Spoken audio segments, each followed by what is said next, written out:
Ya it happens gitu, namanya Ya. bisnis kan. Kayak gitu. Kalau orang udah terlalu toxic ya udah cut aja gitu kan. Oh nggak mau. Gimana Bro Amal?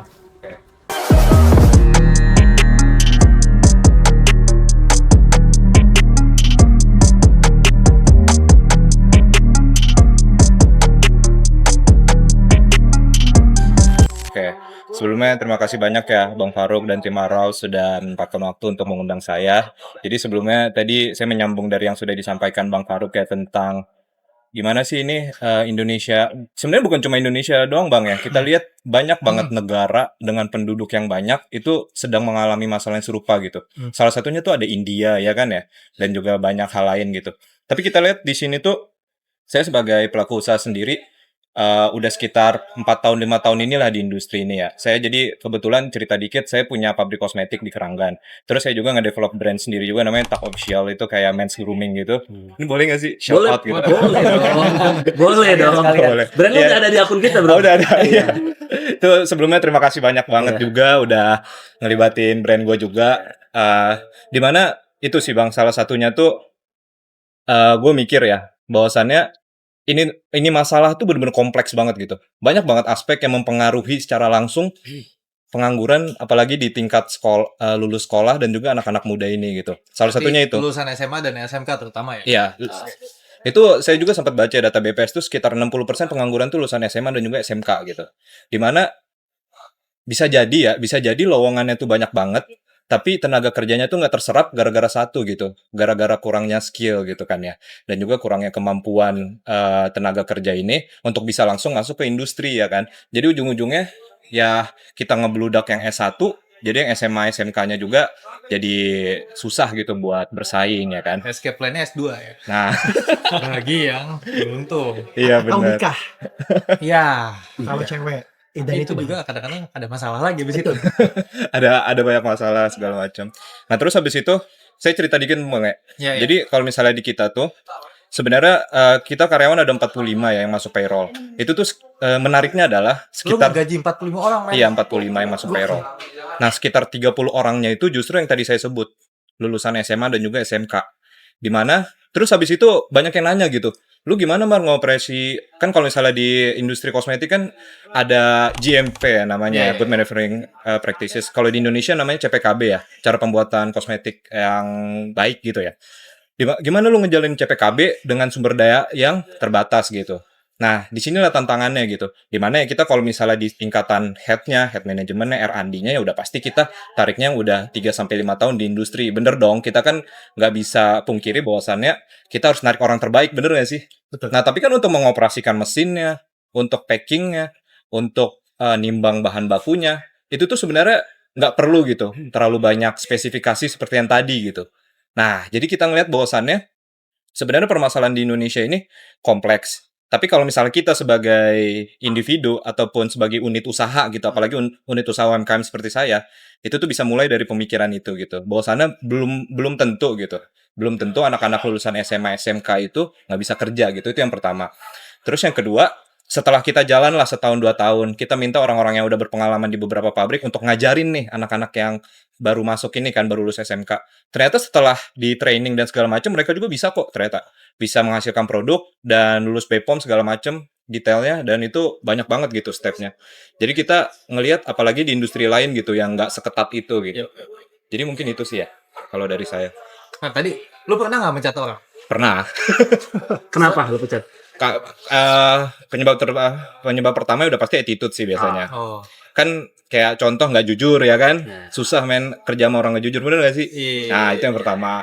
Terus yang kedua, kalau apa ya masalah ketepatan waktu segala macem gitu. Mungkin kalau misalnya di luar yang itu mungkin bisa dilatih gitu, tapi ada beberapa hal juga yang emang itu bawaan gitu, yang harus ditentir lah bahasanya dari kecil gitu, emang udah didikan. Bawaan Kecil. lahir, jahat banget lu. Enggak, maksud gua harus prosesnya harus lebih banyak gitu loh untuk ke situ gitu. Happens, bro, it happens. Iya. Iya, menarik. Gue loncat lagi ke Eric deh. Tadi ya, selain lu diambil peran ya, gue tuh tertarik justru ketika lu menyatakan bahwa lu consulting di bidang human development, human management lah, berarti kan ya lebih banyak ke arah sana. Apalagi misalkan kalau di level consulting mungkin big name clients gitu ya.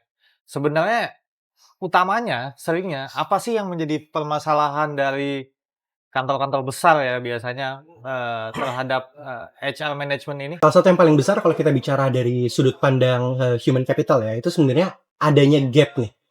Gap ekspektasi dari employers-nya itu apa?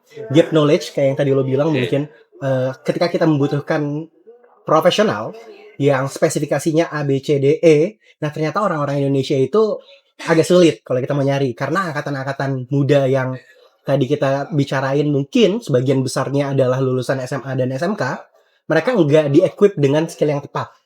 Nah, itu tuh jadi problem juga tuh. Yang ketiganya adalah secara makronya, tren dari tenaga kerja ataupun kompetensi yang dibutuhkan juga berubah. Karena kan kita tahu ya, semakin kesini biaya teknologi itu semakin murah. Ketika kita berbicara industri besar kayak pabrik-pabrik dan lain sebagainya, ini sebenarnya tinggal nunggu waktu aja. It's a time bomb gitu, living time bomb, di mana harga dari equipment, harga dari teknologi nanti akan lebih murah daripada HR cost itu sendiri, daripada biaya-biaya yang berkaitan langsung sama kepegawaian. Kalau kita ngelihat sekarang mungkin UMR di Karawang, UMR di Bekasi itu salah satu yang paling tinggi. Nah, imagine ketika nanti harga-harga mesin itu udah lebih rendah daripada biaya ketenaga kerjaan yang perusahaan harus keluarin gitu kan. Pasti mereka akan memilih buat invest the cost. Makanya di beberapa negara-negara maju kalau kita ngelihat ya kan biasanya consulting benchmark ya. Yes. Benchmark keluar, kita ngelihat best practices. Nah, udah banyak beberapa negara yang mengembangkan framework kompetensi di mana itu yang nanti integrated tuh sama pendidikannya, pendidikan tingginya, apa yang dipegang sama peningkatan human capitalnya dari sisi pemerintah dan lain sebagainya. Salah satu yang menarik dan kita bisa langsung lihat sebenarnya tuh tetangga kita sendiri di Singapura. Singapura. Jadi di Singapura tuh kalau gue boleh cerita dikit gitu ya, mereka tuh punya satu framework dan satu gerakan yang namanya tuh skills future. Jadi pendekatannya itu udah future of work lah.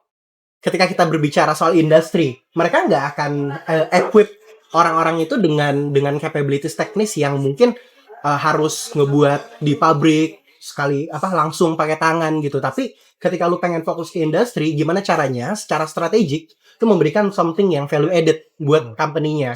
Jadi hal-hal yang seperti itu yang jadi dalam tanda kutip ya, kalau kita tuh ada sekolah vokasi di sini yang di bawah Kementerian Ketenagakerjaan, materi-materinya aja udah berubah, udah berbeda jauh gitu loh. Sedangkan kalau gue lihat di sini ya, kan gue juga mencoba ngelihat apa sih sekolah vokasi nih di Bekasi tuh yang di sampingnya GOR. Kalau tahu kelas-kelasnya apa sih? Ternyata kelasnya servis AC. Jadi kelas-kelasnya tuh kayak ngelas. Ya oke, itu mungkin kita punya demand-nya sekarang, tapi let's say 10-15 tahun lagi gitu loh. Ketika kita udah berada di atas gitu ya, masa tetap itu aja skill fundamentalnya yang mau dibawa.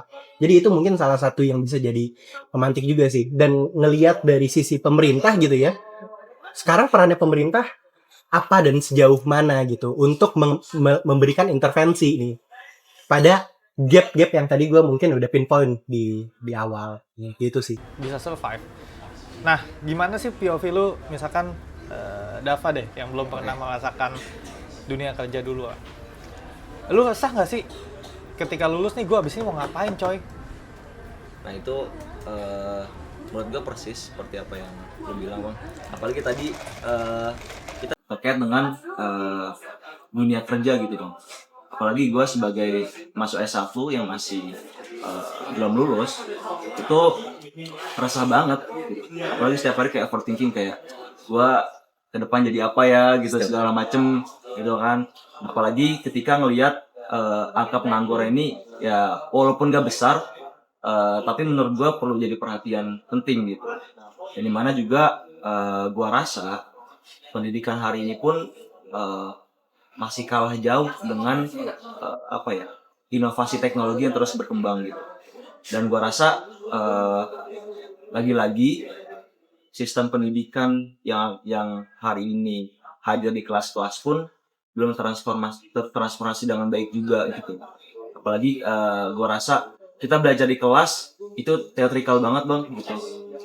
Yang dimana harusnya mulai sekarang udah harus punya experience lebih dan segala macemnya. Dan apalagi kayak misalnya tadi gue dengar dari Bang Amar yang dimana kalau misalnya mau kerja itu harus ada pengalaman 2-3 tahun dulu gitu kan. Ini kan jadi suatu bencana juga bagi gue yang misalnya nanti akan fresh graduate dan segala macamnya.